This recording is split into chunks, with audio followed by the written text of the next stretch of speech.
As you can see here, this is my Apple ID and how you can find your Apple ID. Welcome to tutorials.globally.com. In this video, I'm going to show you how you can find your Apple ID within minutes. To find your Apple ID, you need to open your system setting.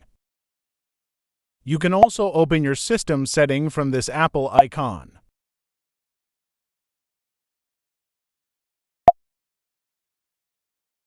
You can find your Apple ID here.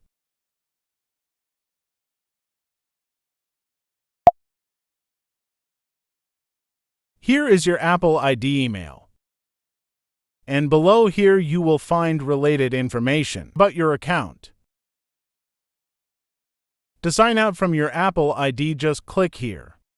This is how you can find your Apple ID in Macbook. For more easy-to-understand tutorials, you can visit tutorials.globally.com.